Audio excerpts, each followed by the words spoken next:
ఓం వసుదేవసుతం దేవం కంసచాణూరమర్ధనం దేవకీ పరమానందం కృష్ణం వందే జగద్గురుం. ఓం శ్రీ రాధాకృష్ణాభ్యాం నమ. కృష్ణం వందే జగద్గురుం, అర్జునం వందే జగదేకవీరం. ఇప్పుడు మనకి త్వరలో గురుడు రేవతి నక్షత్రంలో మారబోతున్నాడు. ఎక్కడి నుంచి? మనకి ఉత్తరాభాద్ర నక్షత్రంలో మీనరాశిలోనే ఉంటూ ఎప్పటి నుంచి అంటే మే 17, 2026 సంవత్సరం నుంచి రేవతి నక్షత్రంలోకి మారబోతున్నాడు. మరి ఈ మార్పు వల్ల ఏం జరుగుతుందంటే ఎప్పటి వరకు ఉంటాడండి అంటే అక్టోబర్ 9, 2026 సంవత్సరం వరకు ఉంటాడు. ఒక సిగ్నిఫికెంట్ 29 ఇయర్ కార్మిక్ సైకిల్ని ఒక మీకు ఇవ్వబోతున్నాడు అనమాట.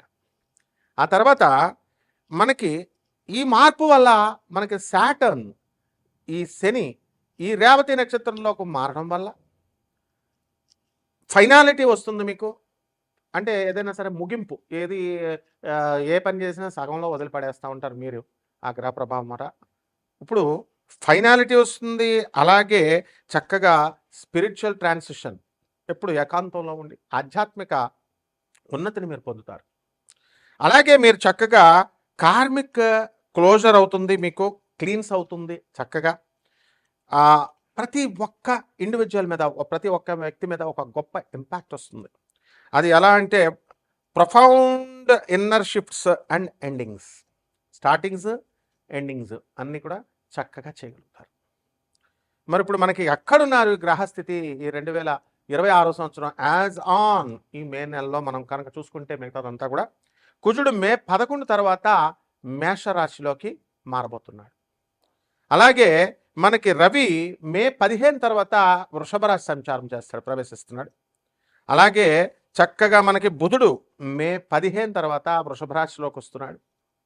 అలాగే శుక్రుడు మరి మే 14వ తేదీన మనకి శుక్రుడు చక్కగా మనకి ఈ యొక్క మిథున రాశిలోకి వస్తున్నాడు. అలాగే బుధుడు మే 29వ తర్వాత రెండవసారి, మే నెలలో 2 సార్లు అతను మిథున రాశిలోకి వస్తున్నాడు. దీనివల్ల ఏమిటండి మనకి అంటే ఇప్పుడు రెట్రోగ్రేడ్లో లేడు మనకి సాటర్న్. ఎలా ఉన్నాడు? ఎక్కడున్నాడు? 15 డిగ్రీల మనకి మీన రాశిలో శని ఉన్నాడు. అలాగే కేతువు 11 డిగ్రీల సింహరాశిలో ఉన్నాడు. రాహు 11 డిగ్రీల కుంభరాశిలో ఉన్నాడు. మరి మనందరికీ కూడా యాజ్ ఆఫ్ మే 2, 2026 సంవత్సరాన్ని కనుక మనం తీసుకుంటే మనకి ఈ యొక్క శని వక్రించి లేడు. కాబట్టి ఎప్పుడండి ప్రారంభించాడు మీనరాశిలో కంటే 2023 సంవత్సరంలోకి ప్రవేశించి అర్లీ 2026 సంవత్సరం వరకు కూడా అతను అందులోనే ఉంటాడు మీనరాశిలో, డైరెక్ట్ మోషన్లో. ఇప్పుడు కరెంట్ మోషన్ ఏంటంటే ప్రస్తుతానికి డైరెక్ట్ ఫార్వర్డ్లో ఉన్నాడు. తర్వాత నెక్స్ట్ రెట్రోగ్రేడ్ రాబోతున్నాడు సాటర్న్. జూన్ 2026 సంవత్సరం నుంచి స్టార్ట్ అవుతాడు రెట్రోగ్రేడ్. స్టార్ట్ అయ్యి నవంబర్ 2026 సంవత్సరం వరకు కూడా అక్కడే ఉంటాడనమాట, వక్రించి ఉంటాడు. దీనివల్ల ఏమవుతుందంటే మనకి అప్కమింగ్ 2026 సంవత్సరం ఈ యొక్క వక్రించడం వల్ల ఇమోషనల్ హీలింగ్, కార్మిక్ క్లోజర్, ఆ తర్వాత ఎవాల్యుయేటింగ్ బౌండరీస్ ఇన్ మీనరాశిలో, పైసెస్లో ఇవన్నీ కూడా చేయడం జరుగుతుంది. అలాగే మనం మే 2026 సంవత్సరాన్ని కనుక మనం చూసుకున్నట్లయితే ఫీచర్స్ మనం చూసుకున్నప్పుడు హై ఎనర్జీ ప్లానెటరీ యాక్టివిటీ ఉంటుంది. అలాగే మార్స్ ఆరీస్లోకి ఎంటర్ అవుతున్నాడు మేషరాశిలోకి. శుక్రుడేమో చక్కగా జమినీలోకి, మిథున రాశిలోకి. వీటి వల్ల డబల్ మూవ్స్ మళ్ళీ మెర్కురీకి, బుధుడికి, వీటన్నిటి వల్ల ఫాస్టరింగ్ ర్యాపిడ్, చాలా స్పీడ్గా డెసిసివ్ యాక్షన్, మీరంతా కూడా తొందరగా నిర్ణయాలు తీసుకోగలుగుతారు కెరీర్లో, రిలేషన్షిప్స్లో. అలాగే చక్కగా కీ షిఫ్ట్స్ ఉండడం వల్ల మే నెలలో మే 11న కుజుడు మీనరాశిలోకి, మేషరాశిలోకి, శుక్రుడు మే 14 నుంచి మిథున రాశిలోకి, ఆ విధంగా వృషభ రాశిలోకి మే 15 తర్వాత మనకి ఈ యొక్క రవి చేరడం, వీటిలన్నిటి వల్ల కూడా మీకు ఇంపల్సివ్ డెసిషన్స్ తీసుకుంటారు.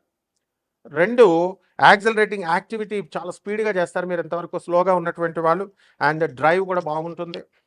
అండ్ రిలేషన్షిప్స్ని, ఆ తర్వాత కమ్యూనికేషన్ని ఎఫెక్ట్ చేస్తాయి.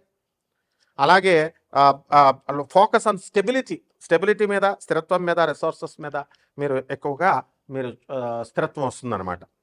అయితే ఈ యొక్క గ్రహ సంచారాల వల్ల 12 రాశుల్లో కూడా మనము కొంచెం టెక్నికల్గా మనం చూసినప్పుడు మెడికల్గా కూడా మెడికల్ సైన్స్ని అప్లై చేస్తున్నాము. అలాగే మనం ఆర్బిటాల్ వెలాసిటీని మనం తీసుకుంటున్నాము. ఇప్పుడు ఆర్బిటాల్ వెలాసిటీని మనం తీసుకున్నప్పుడు గురుడు ఎక్కడున్నాడండి? First half of this 2026 year అంతా కూడా కర్కాటక రాశిలో ఉండి చాలా చక్కగా మంచి లక్ని మీకు లక్ని గ్రోత్ని ఇన్ఫ్లుయెన్స్ చేస్తాడు ఆ తర్వాత కంటే కూడా. అలాగే శని నెప్ట్యూన్స్ మనం తీసుకున్నప్పుడు ఈ పొజిషన్స్ అన్నీ కూడా చక్కగా స్ట్రక్చర్డ్ యాక్షన్ ఉంటుంది అండ్ మెయింటైనింగ్ డిసిప్లిన్ ఉంటుంది. ఇవన్నీ కూడా వస్తాయన్నమాట. దీనివల్ల మనకి అంతేకాకుండా మనకి అనారోగ్యాలు ఉంటాయి. మానవుడు అన్న తర్వాత రోగాలు అనేటటువంటి కామన్ అండి. సో కొన్ని రాశుల వారికి ప్రత్యేకించి ఇది కోటాను కోట్ల మందికి కామన్ ప్లాట్ఫామ్ మీద మనం చెబుతున్నాం కాబట్టి అందరికీ అలాగే జరగాలని లేదు. బట్ ఇన్ జనరల్ జరుగుతుంది. మీరు వ్యక్తిగతంగా తెలుసుకోవాలనుకుంటే వ్యక్తిగత జాతకంలో చూస్తే మనకి ఏ రోగాలు వస్తాయి ఎలా వస్తాయి అనేది తెలుస్తుంది. ఇన్ జనరల్ ఈ కాంబినేషన్స్ వల్ల హ్యూమన్ పాపిలోమా వైరస్ వస్తుంది, హెచ్పివి అనడానికి కొంతమందికి. అలాగే ఇది చాలా హైలీ కాంటాజియస్ అనమాట. తర్వాత ఇది కామన్గా ఇది సెక్షువల్లీ ట్రాన్స్మిటెడ్ డిజీజ్ అనమాట. హెచ్ఐవి, గనేరియా, సిఫిలిస్ ఇలాంటి వ్యాధుల్లాగా, మరి ఎయిడ్స్ అట్లాగా. సో ఇటువంటి వెనీరియల్ డిజీజెస్ అంటాం వీటిని. సో ఇటువంటి ఇన్ఫెక్షన్ అనేటటువంటిది ఇట్ ఎఫెక్ట్స్ అనమాట స్కిన్ని, ఆ తర్వాత మ్యూకోసల్ సెల్స్ని.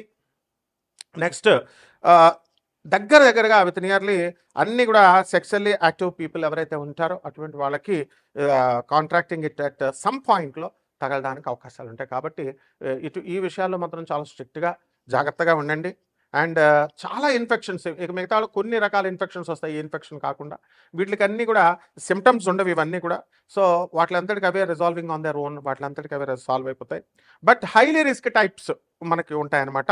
సో ఇవన్నీ కూడా జెనిటల్గా మనకి వాట్స్ అని, క్యాన్సర్స్ అని ఇలాంటివన్నీ కూడా రావడానికి అవకాశం ఉంటుంది. పర్టికులర్గా of the cervix and anus and throat వీటిల్లో ఎఫెక్ట్ అవ్వడానికి అవకాశాలు ఎక్కువగా ఉంటాయి. అలాగే దీనికి ప్రివెన్షన్ ఒకటే మార్గం అండి. Prevention is the only key అనమాట. అండ్ ప్రైమర్లీ త్రూ వ్యాక్సినేషన్ తీసుకోవాలి అండ్ రెగ్యులర్ స్క్రీనింగ్స్ చేసుకుంటూ ఉండాలి. కాబట్టి ఈ మోస్ట్ ఇన్ఫెక్షన్స్ అని ఇవన్నీ కూడా నేను మొట్టమొదటిగా చెప్పినటువంటి అన్నీ కూడా అసిమ్టోమాటిక్గా వస్తాయి. ఎందువల్ల కేతు సింహరాశిలో, రాహు కుంభరాశిలో ఉన్నప్పుడు సిమ్టమ్స్ అసలు కనబడినప్పుడు. And it will be cleaned by the immune system within 2 yearsలో క్లియర్ అయిపోవడానికి అవకాశాలు ఉంటాయి. కరెక్ట్గా అప్పటికే ఈ మేన రాశికి నుంచి 2.5 సంవత్సరాలు మేష రాశిలోకి వచ్చి అక్కడ ఇంకొక 2 నెలలు మార్చి 2027 వరకు మేన రాశిలో ఉండడం జరుగుతుంది శని. అలాగే PCOS ఆడవాళ్ళకి, మరి ఇటువంటి వాళ్ళకి అందరికి కూడా కొంతమందికి కొన్ని రాశుల వారికి ఈ కాంబినేషన్ వల్ల పాలిసిస్టిక్ ఓవరీ సిండ్రోమ్ అంటాం దాన్ని, PCOSని. మరి ఇది కామన్లీ హార్మోనల్ ఇది అండ్ మెటబాలిక్ డిజార్డర్ ఇది.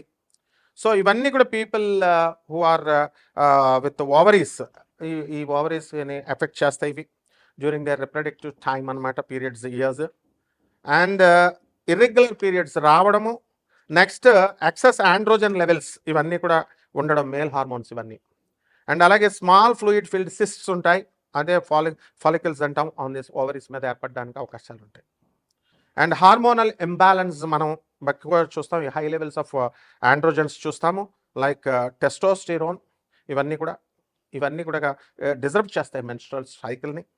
సో ఇట్స్ లీడ్స్ టు ఇర్రెగ్యులర్గా పీరియడ్స్ మీకు రావడానికి లేదా మిస్డ్ పీరియడ్స్ రావడానికి అవకాశాలు ఉంటాయి.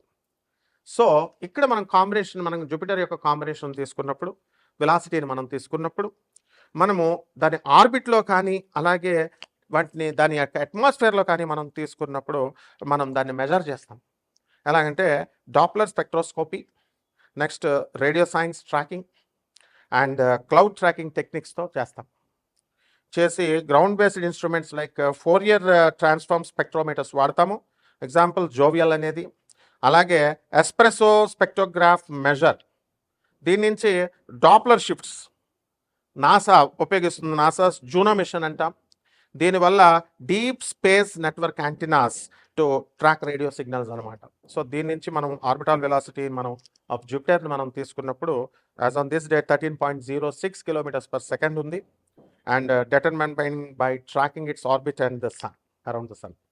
సో ఈ విధంగా ఇదంతా కూడా జ్యోతిష్యం అంటే ఏదో 4 ఇంట్లో రాహు, 3 ఇంట్లో శని, నాకు బాగుంటుందండి, మా ఆయన మేము కొట్టుకుంటున్నామండి, ఇలా చేసేసారు ఆస్ట్రాలజీని.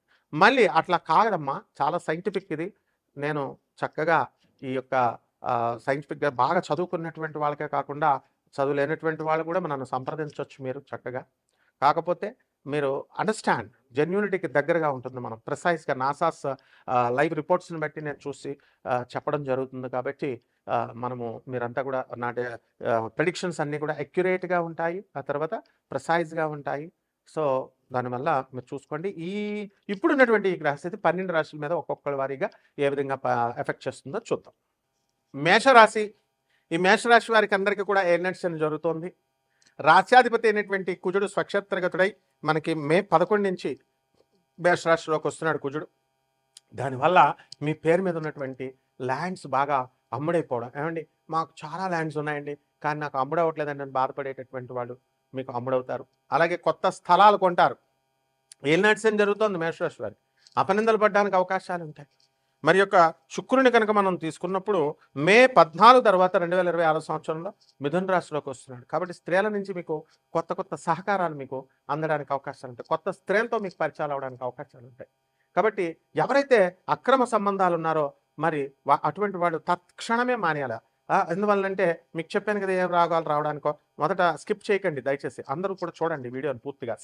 Most scientific physics and medicine దీంతో ఉంటుంది, నాలెడ్జ్తో. అలాగే ఈ యొక్క రాశి వారికి ఖర్చులు ఆదాయాలు మనం తీసుకున్నప్పుడు మనకి ప్రభుత్వం నుంచి వ్యతిరేకత రావడం వల్ల గవర్నమెంట్ ఉద్యోగాలు చేస్తున్నటువంటి వాళ్ళకి రావాల్సినటువంటి సెటిల్మెంట్స్ కొన్ని ఆగిపోవడం జరుగుతుంది. అండ్ పెన్షన్లో ఉన్నటువంటి స్టేట్ గవర్నమెంట్కి పెన్షన్ డబ్బులు అవన్నీ కూడా రావడానికి కొంచెం టైం పడుతుంది. అండ్ ఎవరైతే ఈ యొక్క స్త్రీలతో ప్రభుత్వ ఉద్యోగస్తులు స్త్రీలు ఉంటారు కదా, అటువంటి వాళ్ళు కనుక మీకు బాసులు వచ్చిన క్యాంపస్ ఇంటర్వ్యూల్లో మీకు సెలక్షన్ చేయడానికి బాసులు వస్తే మీరు ఆ ఉద్యోగాన్ని వదిలేసుకోవచ్చు. ఎందువల్లంటే అంతగా అక్కడ మీకు అనుకూలంగా ఉండదు. ఆదాయాలు బాగా పెరుగుతాయి. విదేశాలకు బాగా వెళ్ళాలని మీరు ప్రయత్నిస్తారు. ఎన్నో కష్టాలు పడతారు. రైతులు కూడా చాలా చక్కగా మీరు వ్యవసాయం చేస్తారు. మంచి కమర్షియల్ క్రాప్స్ని పెంచుతారు. అధికమైనటువంటి లాభాలు వస్తాయి. వెజిటబుల్ మార్కెటింగ్ యార్డ్స్లో కూడా వాళ్ళ కమిషన్ ఏజెంట్స్ బాగా డెవలప్ అవ్వడం జరుగుతుంది. కిరాణా వ్యాపారం దగ్గర నుంచి బట్టల వ్యాపారాలు, హాస్టల్స్, చిన్న చితక వ్యాపారాల దగ్గర నుంచి పెద్ద పెద్ద సాఫ్ట్వేర్ కంపెనీలు చేసేటటువంటి వాళ్ళంతా కూడా ఎక్కువ ఆదాయం రావడానికి అవకాశం ఉంటుంది. భార్యాభర్తల మధ్య చిన్న చిన్న గొడవలు వచ్చి అవన్నీ కూడా ఈ యొక్క ఏలినాటి శని వల్ల పెద్దగా అయిపోయి అనవసరమైనటువంటి తలపోట్లు రావడానికి అవకాశాలు ఉంటాయి. అలాగే ముఖ్యంగా తెలుసుకోవాల్సింది ఏంటంటే లే ఆఫ్లు అండి. మన వీడియోస్ అన్నీ కూడా ఎక్కువగా చదువుకున్న వాళ్ళకు ఉపయోగపడతాయి. కాబట్టి ఈ యొక్క ఉద్యోగాలు రాకుండా ఉన్నటువంటి వాళ్ళందరూ కూడా వాళ్ళకి ఉద్యోగాలు రావడానికి అవకాశాలు ఉన్నాయి. కాబట్టి మనం ఏం చేయాలా? ఇప్పుడు అందరూ చూడండి, ఈ టెంపుల్కి వెళ్ళండి మీకు సంతానం కలుగుద్ది, ఆ టెంపుల్కి వెళ్ళండి మీకు ఉద్యోగం వస్తుంది. What is all this non sense? Planetary position ఇది. సో దీన్ని బట్టి మీరు ఏం చేయాలండి? మీకు గురువు ఉన్నాడా? లేడు. దాన ధర్మాలు చేశారా? లేదు. ఎలా వస్తుంది? అందువల్ల బెస్ట్ రెమెడీ జగద్గురు అయినటువంటి వివేకానందుడు చెప్పాడు, service to humanity is real service to God. ఒకటి పేదవారికి, అనాథలకి, వికలాంగులకి, సాధువులకి దానాలు చేసుకోండి. పరిహారాలు చెప్తున్నాను. ఏలినాటి శని జరుగుతుంది కాబట్టి రావి చెట్టు ఇంట్లో పెంచుకోండి. చాలామంది చెట్లు పెంచుతుంటే ఏడుస్తారండి. వాళ్ళ నీడలు తగులుతాయి, వాళ్ళ నీడల్లోనే ఉంటారు. చెట్లు కొట్టేయమంటా ఉంటారు. పూల చెట్లేమో నీళ్లు పోయారు, చెట్లకు నీళ్లు పోయారు, వాళ్ళ పువ్వులు కోసుకోవచ్చు కదా, దొంగ పువ్వులు కోసుకుంటారు, చెట్లు కొమ్మలు నరికేస్తారు, వారు ఎల్ల మీదకి వస్తుంది. సో ఇటువంటి ఆ చెట్లు శపిస్తాయండి. అవన్నీ శాపాలకు మనం గురయ్యాం. కాబట్టి రావి చెట్టుకి నీళ్ళు పోయండి. రావి చెట్టుకి, తులసి చెట్టుకు పూజ చేసినట్టుగా తులసి ఆయుర్వేదిక్ కాలింగ్. ఒక హోమం చేస్తున్నప్పుడు నేను తులసి మూలకం మర్చిపోయాను, మూలికను వేయడం మర్చిపోతే తులసి ఆయుర్వేదిక్ కాలింగ్ అని వచ్చింది వేరే వాళ్ళకి. సార్ అని మా చిన్నపిల్ల వాళ్ళ అమ్మకి చెప్తుంది, మమ్మీ అని. అప్పుడు విని నేను తులసి అమ్మవారికి గుర్తు చేసిందని వెంటనే వేసాం. It's a miracle. అంతేగాని మెరాకల్స్ ఎలా ఉన్నా వాళ్ళకి ఎంతకీ విచిత్రం ఏంటంటే తులసి ఆయుర్వేదిక్ వాళ్ళు ఎవరో తెలియదంట. సో ఈ విధంగా రావి చెట్టు పెంచుకోండి చక్కగా. శనీశ్వరుడు ఓం శనేశ్వరాయ నమః అంటూ జపం చేసుకోండి. ఆంజనేయ స్వామి వారికి చేసుకోండి.